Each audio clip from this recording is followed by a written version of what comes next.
Boa tarde, gente.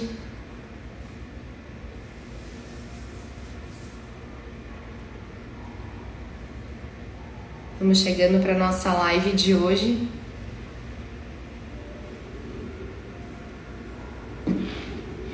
Deixar o pessoal ir entrando. A nossa ideia hoje é conversar um pouquinho sobre a ideia que a gente teve na live passada, pensando nas estratégias de tratamento para algumas questões da reabilitação, né? Algum problema que tenha o paciente e quais são as técnicas que seriam mais indicadas para cada problema. Oi, Milena, tudo bem? Eu vou colocar aqui, deixa eu só ver se eu consigo colocar. Oi, Mi, saudades, muita saudade de você. Tá diretamente da Itália falando? Deixa eu ver se eu consigo fixar aqui.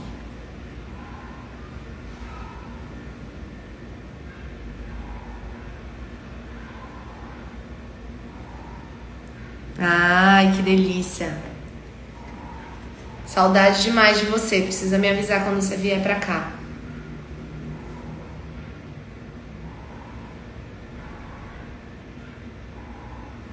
O pessoal vai chegando e a gente já vai falando. Bom, mesmo tendo poucas pessoas, vamos começar, porque daí a gente tem tempo para poder abordar vários assuntos. Ai, que legal que você tá fazendo física. Eu imaginei já, né? Eu tenho acompanhado um pouco das coisas que você vem postando. Saudades, viu? Espero quando você vier, então me avisa.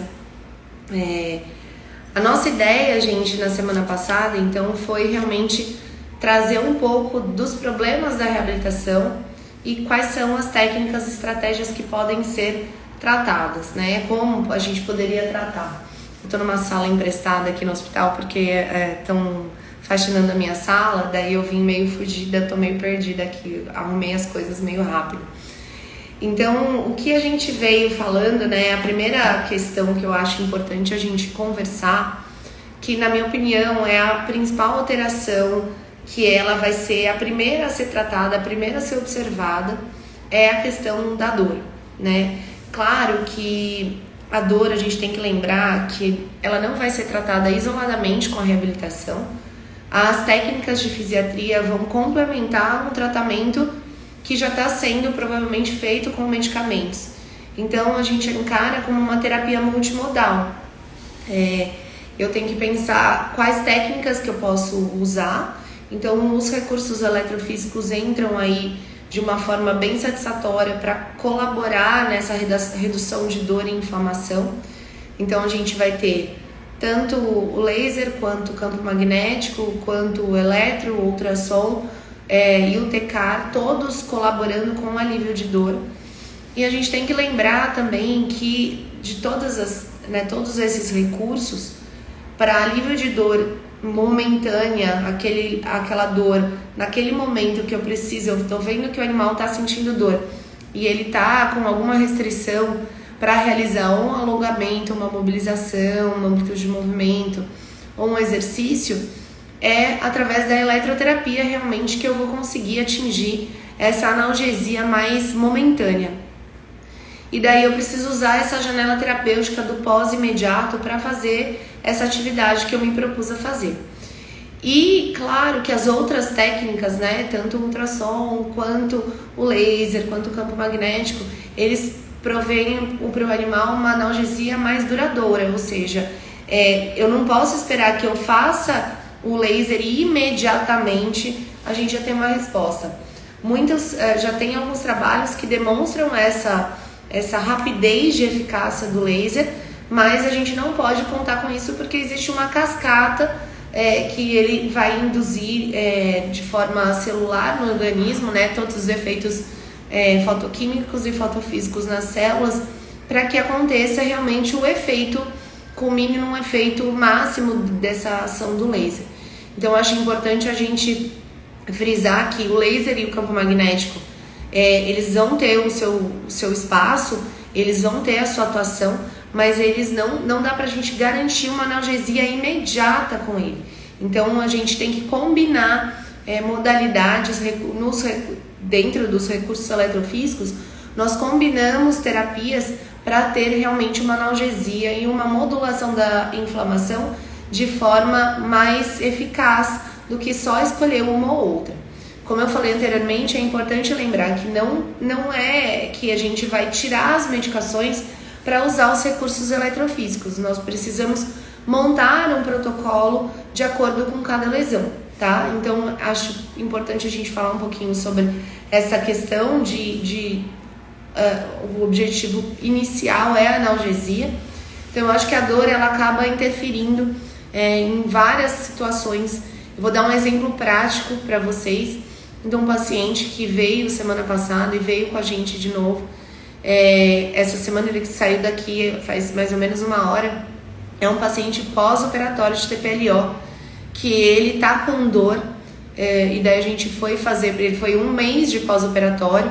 Com 1 mês, normalmente os cães já estão apoiando, já estão se levantando, caminhando normalmente, mas esse cão, com 1 mês de cirurgia, ele não tá tendo um apoio pleno, ele não tá bem.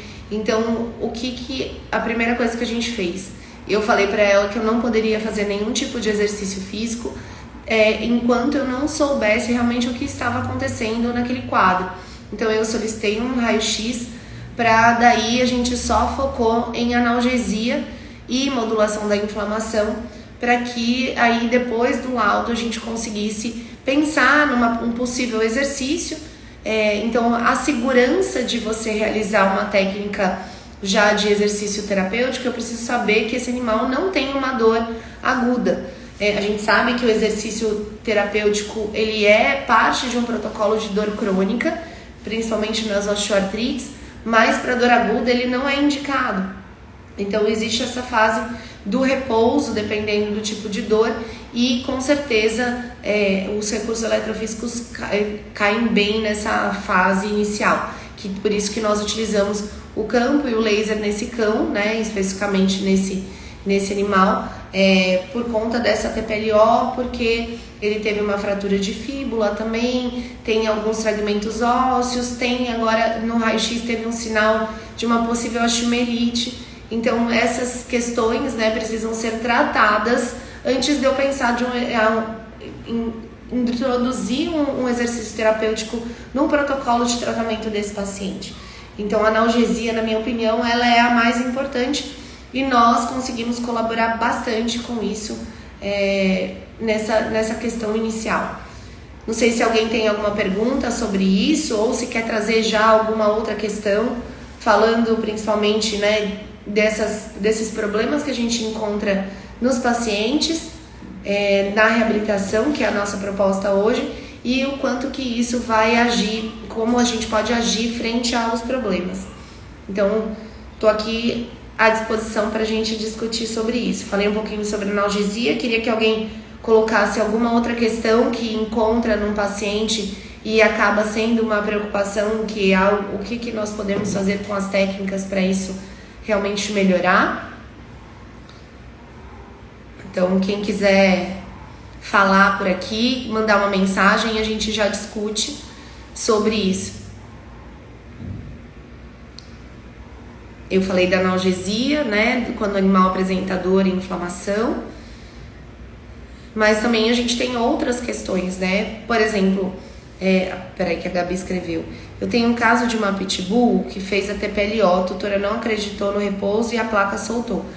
Então, Gabi, aconteceu isso. Não, ele não teve uma soltura da placa, mas tem fratura da fíbula. E assim, eu acho importante a gente falar sobre a questão da segurança, de você percebendo que não há algo, assim, não está caminhando como esperado, você rapidamente solicitar um exame de imagem para poder conversar com o tutor e falar, olha, sem segurança, sem saber realmente o que está acontecendo com esse animal, não tem como a gente iniciar técnicas como exercício terapêutico, porque eu preciso tratar essa dor e a gente sabe que a presença de placa e parafuso, dependendo do transcorrer, né, como foi isso tudo, pode ter uma osteomielite. Então é importante a gente pensar nisso primeiro. A Gabi falou que até hoje claudica e às vezes tem dor. Foi feito o raio-x novamente semana passada. Gabi, precisa ver se realmente foi recolocada a placa e o que poderia gerar dor, né? Se tem uma rejeição aos parafusos da placa ou se tem uma osteomielite. Então isso tudo é importante a gente avaliar para daí começar com isso. Eu concordo que a gente tem que ter os nossos parceiros para conversar, mas eu acho que é importante, então, o ortopedista falar é uma coisa, a sua análise é outra. Eu acho importante, claro que nós temos os nossos parceiros, pessoas que nós confiamos, mas a sua avaliação no raio-x do seu paciente, ela é muito importante. Esse diz que me diz, fulano diz que está tudo bem, mas eu preciso ver realmente os exames para poder decidir qual caminho que a gente vai seguir, tá? É importante falar isso. A Milena tinha falado sobre hipotrofia muscular. A questão da hipotrofia muscular, ela vem do desuso, né? Que com o dor ou uma lesão, né, especificamente, por exemplo, o animal teve uma insuficiência de ligamento cruzado cranial, ou sofreu um trauma, ou uma luxação de patela que vem piorando ao longo do tempo, uma hipotrofia muscular, ou por desuso, né, que é o animal que paralisou, tá voltando a andar e ele tem essa perda de massa muscular. O que eu sempre digo, porque é algo que incomoda muitos tutores, é quando o animal tem a perda da massa, muitos cães já chegam com a paralisia, para mim, por exemplo, já falando, a queixa dele não é nem o não andar ou a dor, a queixa é, nossa, ele perdeu tanto músculo, será que ele vai voltar a fortalecer? Isso é muito comum, tá? Que aconteça essa queixa. Mas ela é uma queixa que eu não me preocupo tanto, porque primeiro para mim vem a questão da analgesia, o ganho de mobilidade e, claro, que toda a parte de sustentação, treino de equilíbrio, propriocepção e o ganho de massa muscular vai ser uma consequência desses exercícios e quando você vai aos poucos dificultando esses exercícios, né? Você potencializa o ganho de massa desses pacientes. Então, tem uma sequência. Como a gente fala com relação a esses problemas de hipotrofia muscular, a gente tem que ter em mente que nós só conseguimos fortalecimento muscular por meio de exercícios terapêuticos. Eu coloquei até hoje de manhã, o último post que tem aqui no meu perfil é sobre o FES, que ele não é uma corrente. Porque o FES, na verdade, é a ação de qualquer corrente excitomotora quando eu combino com um exercício terapêutico e trago algo funcional para o animal. Então, isso é o FES, né? A corrente excitomotora, ela pode ser a que eu quiser, que normalmente a gente usa uma corrente bifásica retangular. Mas o fortalecimento propriamente, o ganho de massa, ele vem através dos exercícios terapêuticos. Então isso é algo que a gente deixa bem para o final, não é algo que me preocupa de imediato. Quando o animal vem num pós-operatório de joelho, a minha preocupação primeiro é alívio de dor e modulação da inflamação, ganho de mobilidade, ganho de funcionalidade e o ganho de massa fica realmente sempre para o final.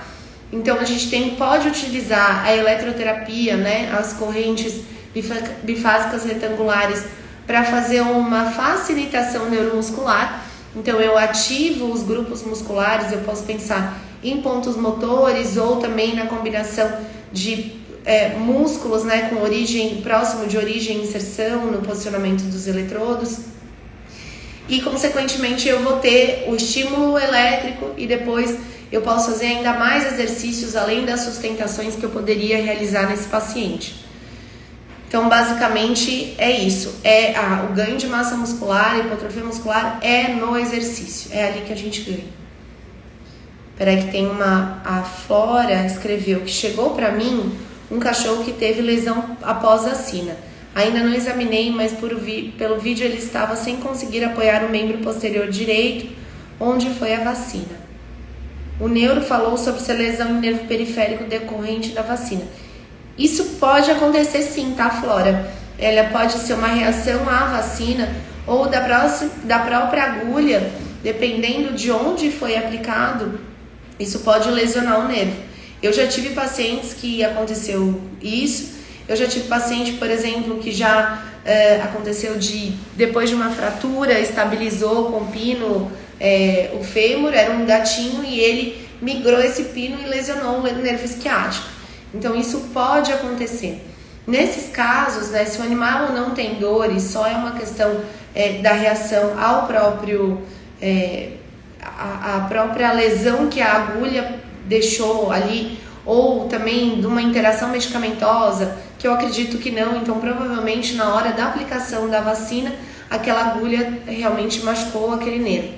A gente só pode falar em neuropraxia, neurotimese, axonotimese, dependendo do grau, né, de lesão desse nervo periférico, se for feita um exame de eletroneuromiografia, que poucos lugares têm, que eu conheça só a Sandra, lá de Jundiaí, que realiza esse exame, e ela tem realizado em São Paulo também, no Verus.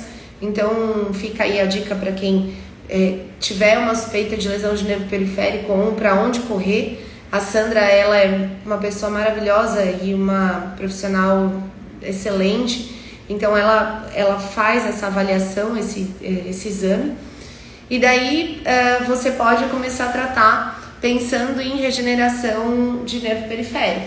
Então eu faria, por exemplo, campo magnético, laser e exercício, tá? O exercício variaria de acordo com como está a movimentação desse campo. Então, para a lesão de nervo periférico já tem muita comprovação com o laser. Você não irradia somente na área que foi feita a lesão. É importante você irradiar todo o caminho desse nervo. Acho que vale a pena você fazer isso.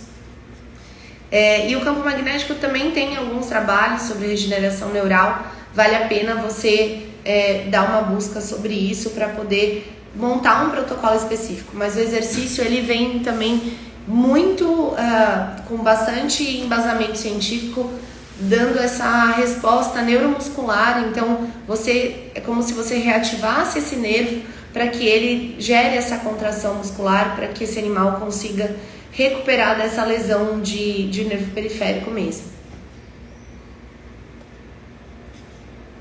Tô vendo aqui se alguém escreveu mais alguma coisa. Mais alguma questão, gente? Então a gente falou da analgesia, falou de lesão de nervo periférico, falou da hipotrofia muscular. Imagina, Flora, que é isso. Eu acho que realmente você vai ter que investigar como é que tá essa questão, ver aonde pode ter sido feita essa vacina. Se você tem proximidade com o clínico, é importante para saber qual foi o local de aplicação. Para você também, óbvio, você vai passar o laser em toda a extensão do nervo, mas naquele local a gente sabe que pode ter a lesão focal principal é ali.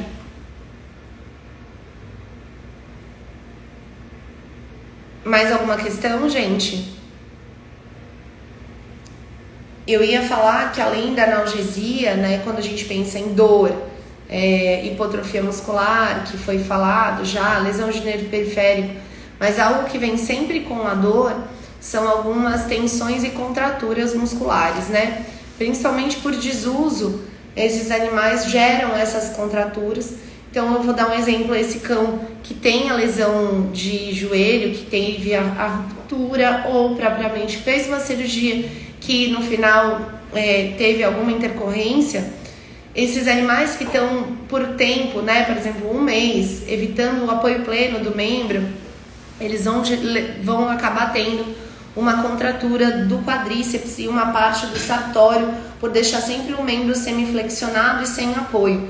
Então o membro pode ficar totalmente sem apoio ou apoio em pinça, e daí essa constante intenção de deixar o membro mais elevado faz com que tenha mais flexão do quadril, e com isso você tem um encurtamento ali com contratura dessa musculatura do quadríceps, principalmente reto femoral e o sartório. O que a gente pode fazer antes de pensar em exercícios, em alongamento, para ajudar a alongar essa musculatura? Então, antes disso, eu gosto de trabalhar bastante terapia manual, fazendo técnicas de massagem, associado ao laser, pensando como se fosse realmente um ponto gatilho, um trigger point. Então, eu normalmente uso laser e dependendo da contratura que existe, eu posso associar também o TECAR, que é uma das técnicas que a gente pode usar para ter um aquecimento mais profundo nessa musculatura, liberar essas tensões, deixar as fibras musculares um pouco mais soltas, vamos dizer assim, a grosso modo, mais livres de tensão, e daí você consegue alongar depois, fazer uma mobilização articular.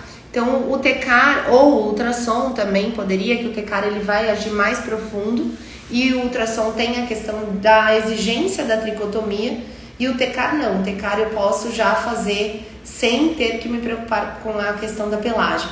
Então eu faço o TECAR e daí eu vou alongar esse animal em seguida. Se é um animal que não está, por exemplo, no quadríceps, essa contratura, ele não está permitindo um alongamento manual, você pode usar técnicas de posicionamento que alongue essa musculatura.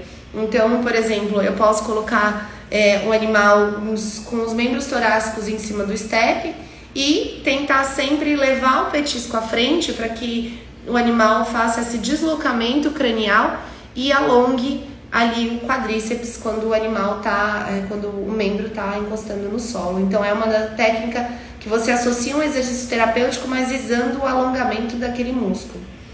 Rafael falou, 2 cães com sintomas parecidos, mas origem de problema diferente. Um veio de pós-cirúrgico de TPLO e outro por artrose secundária de displasia coxomural. Não apoiava o membro com contratura e dor.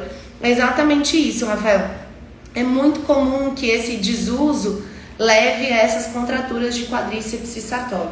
É o que eu falei, eu combino normalmente o laser, daí eu faço em seguida o TECAR e daí depois eu vou soltando com a mão para ver o quanto eu já consegui com o aquecimento profundo ajudar e faço esse alongamento no step que eu gosto bastante se o animal não deixa você alongar realmente o membro.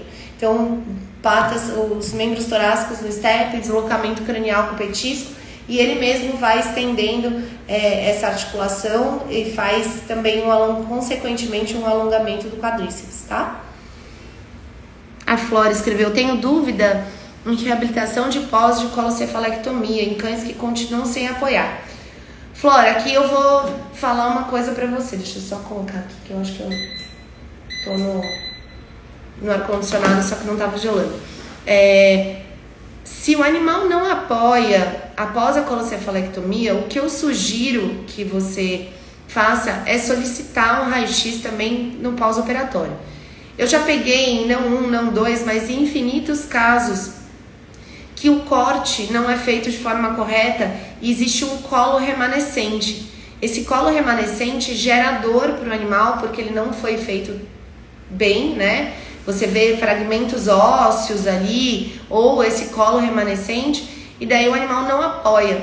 Daí o que precisa fazer é realmente reintervir cirurgicamente. Você precisa mandar esse paciente de novo para o ortopedista.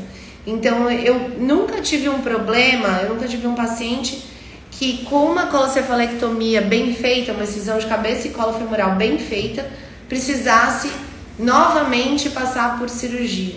Ou tivesse uma claudicação sem apoio. Então é importante ter isso em mente. Primeiro faz um raio-x desse pós-operatório para depois realmente você ter essa noção de como está isso e o que você espera desse paciente. Tendo colo remanescente, infelizmente você vai ter que mandar de novo para o cirurgião, tá? A Gabi escreveu, uma SRD tem diminuição de espaço entre T12, T13, L2 e L3. Tutores não querem fazer tomografia. Tem déficit proprioceptivo e bastante sensibilidade em torácica e lombar. A casa é piso extremamente liso. Vou apenas uma semana, pois não autorizam mais. Faço exercícios com ela na calçada da casa, aquecimento. Mas ela não apresenta melhora de jeito nenhum, mas não sei o que fazer e com os tutores que não compram tatame nem passadeira. Gabi, a única coisa que você sabe é essa redução de espaço. Ela é jovem ou ela é idosa? Ela tem déficit proprioceptivo? Ela tem ataxia proprioceptiva ou não? Ela tem coordenação? Preciso saber da idade dela, idosa. Então, a chance maior é dela ter uma protrusão discal, né? E muitas vezes as protrusões, elas não melhoram 100%, tá? E é uma questão que você precisa deixar isso claro para o tutor. Primeiro, então, ela tem 10 anos. Ela tem ataxia? Ela tem coordenação também?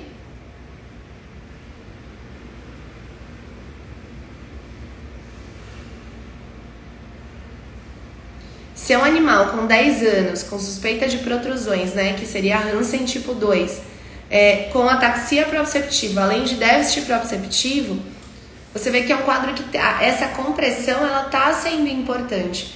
Pode ser que você, se você indicar a cirurgia, pode ser que nem melhore, porque já é uma lesão antiga, né, que tá acontecendo.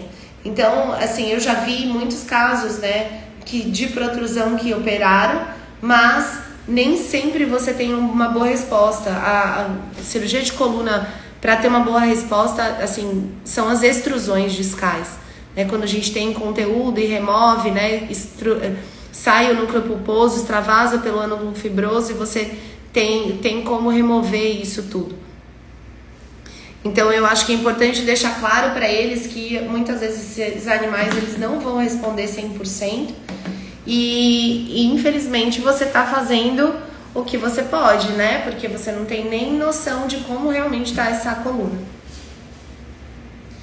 A Joyce escreveu: reabilitação em felino com fratura em ilho e pubis, alinhada do lado direito, tratamento conservador paciente com bastante dor e atrofia muscular. Fratura em ilho e pubis alinhada. Então, Joyce, mas eu preciso saber quanto tempo, como é que tá a locomoção desse felino, como é que ele tá. Porque a ideia, gente, de hoje era falar de questões pontuais, né? Não discutir o caso completo, mas não tem problema, a gente discute. Mas sabendo assim, por exemplo, tem uma fratura em ilho e pubis, tá alinhado, então não foi feita estabilização cirúrgica. Há quanto tempo que o animal tá assim? E se ele tá com bastante dor, ele tá medicado, sim ou não? Essa atrofia muscular já vem há quanto tempo? Então são muitas questões que a gente precisa investigar para saber realmente a nossa conduta. Porque, por exemplo, a físio só vai entrar de forma a promover exercícios físicos terapêuticos e tudo mais no momento que eu puder realizar de forma segura, ou seja, que já está consolidado esse osso, já que foi pedido repouso, como é que isso funciona, como é que está esse animal, ele está medicado, ele não está. Então todas essas questões são muito importantes para eu realmente planejar o meu protocolo, independente se é um pós-operatório ou se é conservativo. Então acho que é importante a gente deixar isso claro. Primeiro, eu preciso de um panorama geral do meu paciente. Não existe um protocolo, uma receita pronta para eu simplesmente começar a tratar qualquer situação. Por exemplo, um paciente que teve lesão de coluna, como a Gabi tinha falado. Ela falou da lesão de coluna, falou que ele tem déficit proprioceptivo, e daí é importante eu saber há quanto tempo tem isso. Ele está medicado? Foi feita uma imagem? Então, isso tudo é fundamental para eu pensar estrategicamente para desenvolver esse protocolo, tá? A Mariana falou: ruptura total de plexo braquial. O ortopedista disse que a única saída é a amputação do membro. Conseguimos melhorar algo de forma conservativa com a físio? Se é a ruptura total, Mariana, não tem como.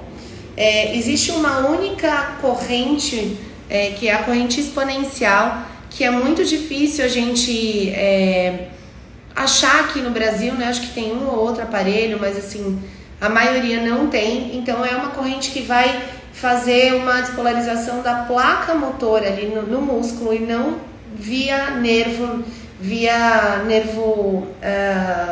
que vai realmente fazer essa contração, né? O que acontece? Se eu vou despolarizar o músculo, eu consigo para contrair e você teria que fazer exercício. Mas eu nunca trabalhei com a corrente exponencial, nunca para musculatura assim denervada, com lesão de nervo periférico tão grave, né? Normalmente a gente não tem uma resposta. Então fica muito complicado. Se é ruptura completa desse plexo, realmente a amputação com certeza vai ser a mais indicada. Joyce, se você quiser trazer as informações mais completas, a gente consegue pensar em algo, tá? É que com informações assim segmentadas eu não consigo tanto ajudar no caso.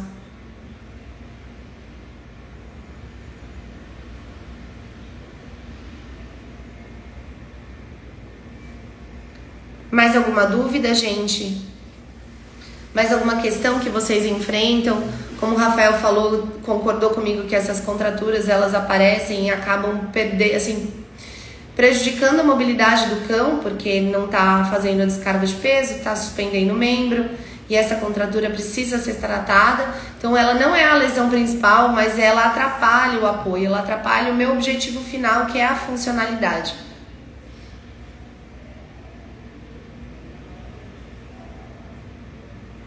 Pode falar, Dé, que curiosidade.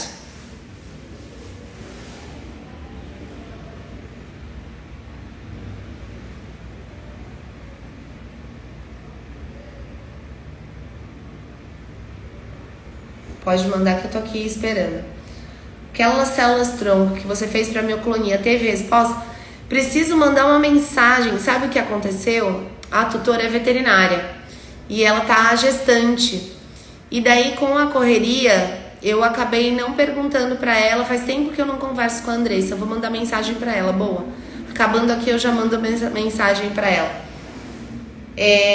Como ela tá grávida, ela ainda não teve nenê, com certeza.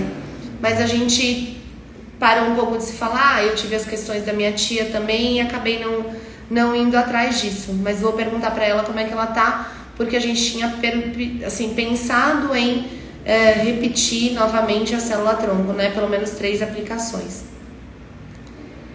Mas, ao mesmo tempo, eu tô com uma paciente que é cachorra de uma amiga, na verdade, que também chama Marcela, aliás.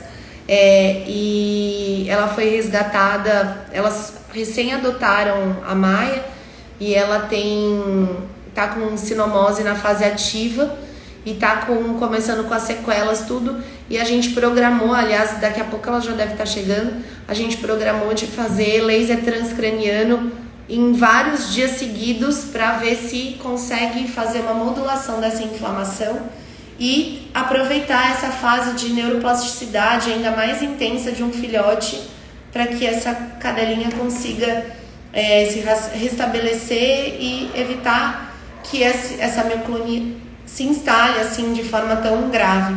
Então vamos ver como é que ela responde. A ideia é fazer dias consecutivos.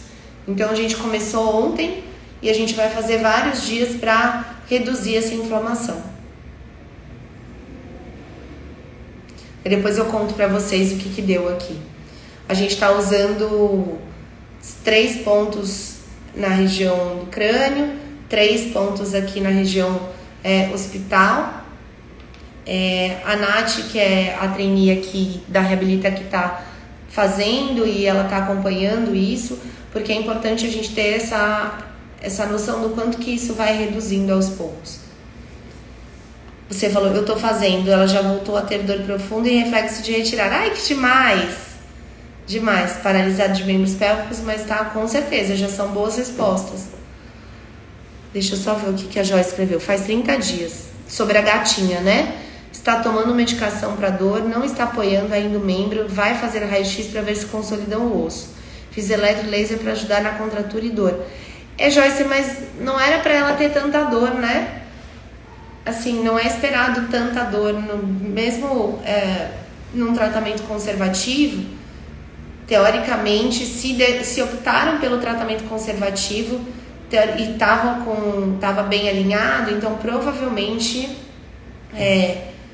alguma coisa pode ter piorado, tá?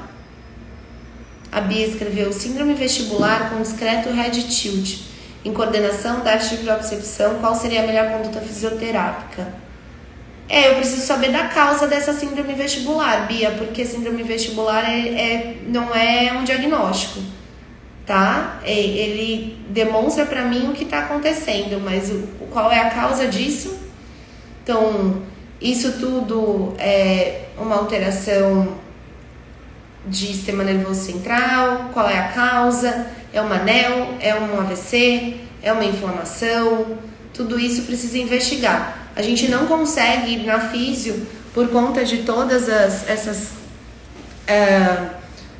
possibilidades de tratamento que a gente tem com os recursos eletrofísicos. A gente não pode tratar às cegas, né? Eu preciso saber o diagnóstico dessa síndrome vestibular para daí sim planejar um tratamento.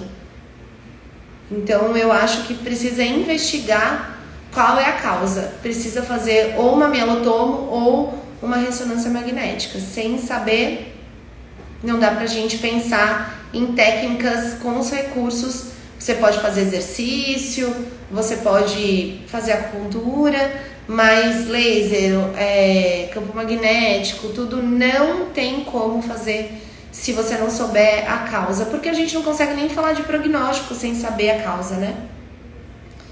A Flora escreveu: em casos de pós-cirúrgico de fratura que utiliza placa, pode utilizar campo para ajudar a consolidar? Pode. A maior parte das placas hoje, Flora, não são ferromagnéticas, ou seja, elas não vão ter atração pelo campo magnético. Então, mas eu sempre prefiro conversar com o cirurgião responsável para ir lá com o imãzinho mesmo e ver se não tem. O que acontece? Se essa placa realmente for ferromagnética, o campo magnético ele só não vai estar direcionado para o animal, ela vai estar para a placa, que esse não é o meu objetivo. Então ela não vai, na verdade, não vai ter um malefício para o animal, só não vai tratar. Então é importante você saber o que é, né? Qual é o tipo de placa. Não sendo ferromagnética, pode colocar no campo. A Bia falou: histórico de AVC, mas suspeita-se em NEL. Porém, exame de imagem é impossível neste momento. Então, Bia, não tem como você fazer nem laser, nem campo magnético, nada na cabeça. O campo magnético ele não é contraindicado para neoplasia. Mas como a gente não sabe o que é, por exemplo, um AVC hemorrágico, pode ser também, e daí se você fizer não é indicado. Então eu preferia, para usar algum recurso eletrofísico, eu preferia ter o diagnóstico certo para daí agir, tá? Bom, gente, eu vou encerrar por aqui, porque daqui a pouco a gente já recebe mais paciente aqui na Reabilita. Eu achei que foi super proveitoso hoje e semana que vem a gente volta a se encontrar na terça nesse mesmo horário. E daí eu vou colocar uma caixinha para vocês me falarem do que vocês querem falar. Que da outra vez esse tema surgiu assim no meio da aula, né? Do meio da live a gente teve a ideia desse tema, mas a gente pode pensar em outro. Então, se vocês quiserem, por exemplo, vamos falar só sobre reabilitação de hernia de disco, vamos falar só sobre problemas no pós-operatório, vamos falar só sobre exercícios terapêuticos, ou sobre alguma técnica, só sobre laser, só sobre elétrico, sobre magneto. Então, eu vou colocar uma caixinha lá nos stories, e daí quem for participar responda, porque daí assim a gente consegue fazer o que mais pedirem, tá bom? Gente, muito obrigada, um beijo para todos vocês, boa semana, bom feriado na sexta, e a gente se encontra de novo na terça-feira. Até mais!